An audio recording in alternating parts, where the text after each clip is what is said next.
those living systems is the rainforest, home to the most amazing concentration of life on our planet.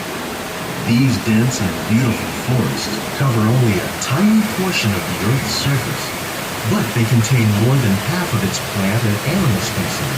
Rainforests are also extremely rich in productive living systems, providing us with oxygen, food, medicines, and other elements essential to our lives.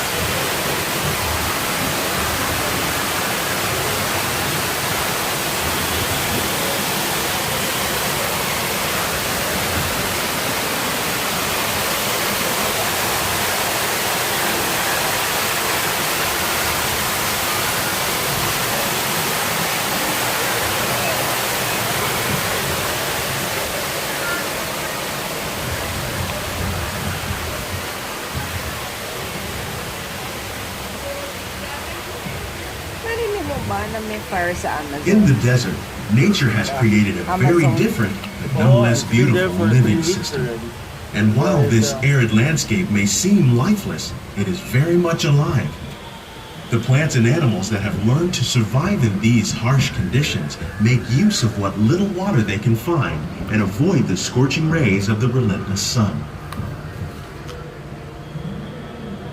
Louis told it to me, and then a week The after American it's prairie spreading. once Now, appeared as this is desolate as the third week desert, already. but over time, rainwater and nutrients gradually penetrated the hard surface of this land. Even the hooves of the mighty buffalo helped create the rich soil that would one day become home to the American farm.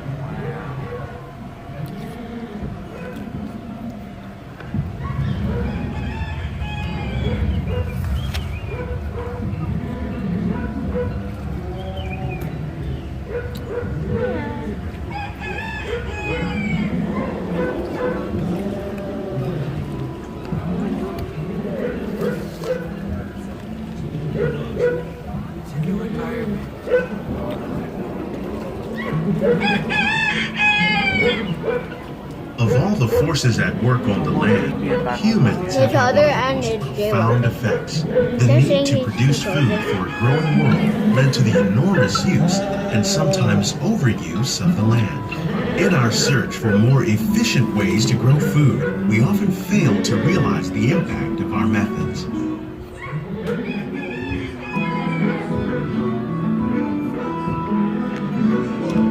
The black and white face.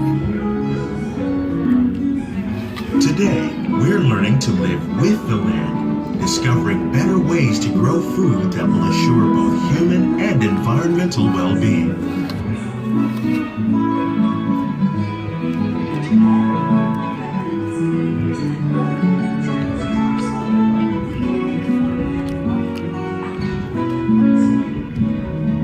Here at Epcot, we'll learn to reduce the need for chemical pesticides by bringing into use natural predators like I think this is the future. to control pests. In the farmlands across America, we're learning that by plowing under vegetation containing natural fertilizers, Because if you don't take care because of the change of weather, You will not be able to grow. in arid regions, we're learning It to had to reduce give the him desert here. seacoasts by developing and planting crops that thrive on saltwater. In Japan, we're learning that by mixing leaves and other living materials into our soil, we can make farmland more fertile without the need for chemicals. Sorry, I can't zoom in because Here at Epcot, I'm eating we're apple. learning to reduce the need for chemical pesticides by bringing indigenous farmers like ladybugs and wasps to control pests. How will we meet tomorrow's growing needs for food production, yet still respect the needs of the land? Some of the answers are being discovered just ahead. To help us maintain these carefully controlled ecosystems, and for your safety, please remain seated in your boat at all times.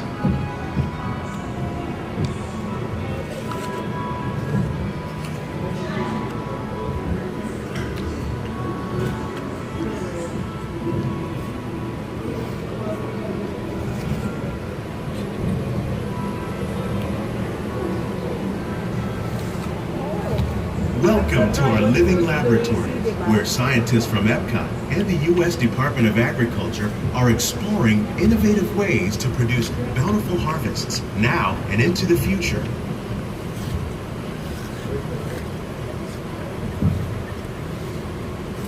The tropics are home to the greatest diversity of plants on the planet.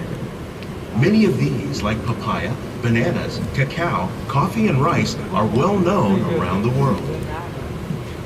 These are just a few of the edible plants that have been an important source of nutrition for people living in the tropics. Many are rich in vitamins and minerals, while others are well adapted to growing in less than ideal conditions. Some, like the water lily, thrive in wet, swampy areas and waterways. All parts of this plant, even the flower petals, are edible. The starchy root of the plant has long been used to make flour for baking.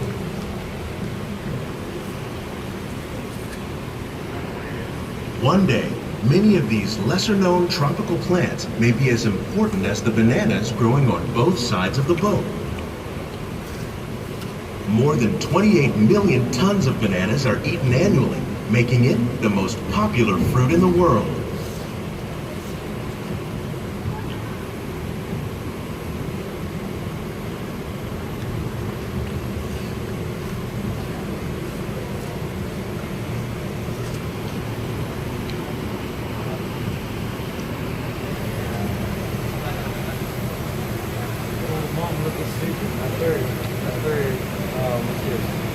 What's that fish egg thing called? What? Fish egg thing. This is good.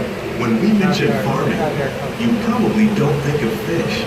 But fish farming, or aquaculture, accounts for nearly half of all the seafood consumed globally. Tilapia, bass, and catfish, like the ones you see here, are three of the more popular crops raised by fish farmers. The sustainable system we're using here recycles the water in the Need to tanks. wash my As a result, we're able to save millions of gallons each year. Our small fish farm produces nearly 5,000 pounds of fish each year to serve in restaurants around Walt Disney World. Innovations like this one can play an important role in our efforts to produce bountiful harvests and still protect natural resources. It is served in within.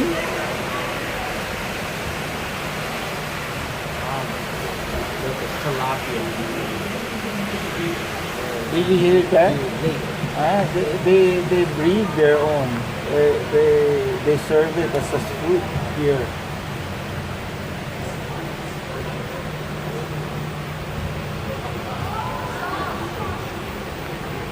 While there are more than 50,000 edible plant species in the world, most of us are only familiar with the handful that make up our everyday diet. The common grains growing here, wheat, maize, sorghum, and millet, plus rice, account for nearly 2/3 of our global food consumption. Learning how to increase yields of these staples is an important goal of research around the world.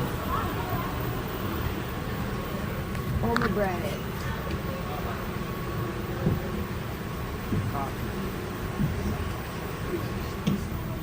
Blue agave.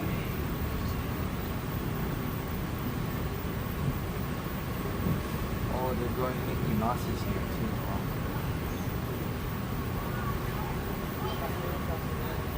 These plants are definitely on their way up. Innovative growing techniques like these increase yields while more efficiently using resources like water, fertilizer, and pesticides. Another innovation at work here is our integrated pest management program. By populating our greenhouses with beneficial I don't want insects to that taste prey on pepper. harmful pests like aphids and flies, we are significantly reducing our reliance on conventional pesticides. We're growing these crops using our nutrient film system. This technique precisely controls and recycles water and nutrients. With it, we can produce over 27,000 heads of lettuce a year in this one small area.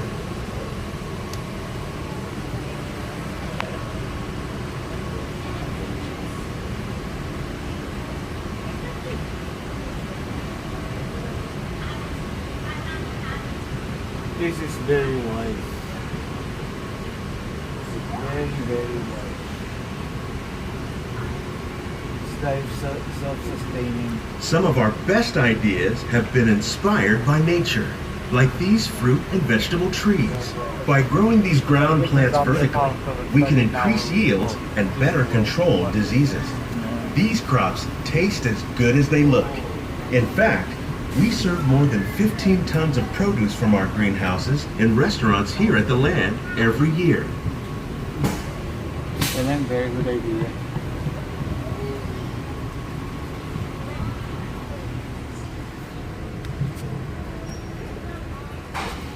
My knee hurts.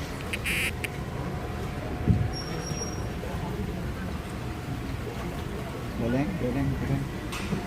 And then, you know, The they have future of this- agriculture may include innovative ideas like this vertical growing system. Plants grown in this way use a fraction of the space required by traditional growing methods. That saves water and increases production. The aquaponics system on your left combines hydroponics with aquaculture. The fish provide a natural source of fertilizer for the plants, and the plants help keep the water clean for the fish. It's another great way to produce more while using less. We'll go to the first aid. In our lab, Tingnan mo dati. Epcot scientists are working with the U.S. Department of Agriculture Dapat on a kasi hindi number na of nilagyan ng innovative Band-Aid projects. The goal of these Dapat efforts is to pinapatuyo produce yun eh. higher yielding and better quality plants. Let's remove the band-aid. Sure.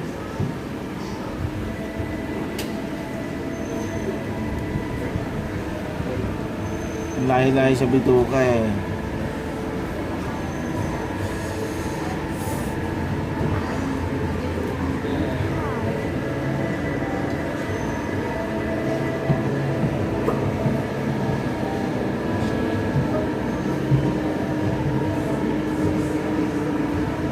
It really hurts. These greenhouses represent just a fraction of the work being done worldwide to produce bountiful harvests for our growing population.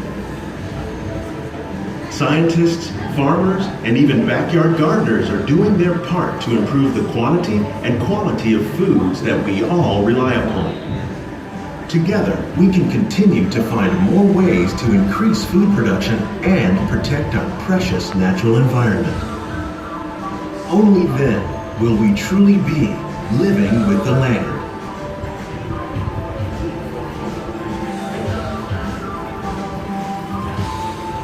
On behalf of Walt It's a Disney slow World, ride. we hope you've enjoyed this unique journey through our living laboratories. If you'd like a closer look, then check out the Behind the Seeds walking tour. It's a chance for the whole family to get up close and personal with the plants and growing techniques in our laboratories. Please keep your hands and feet inside the boat and remain seated until the boat comes to a complete stop.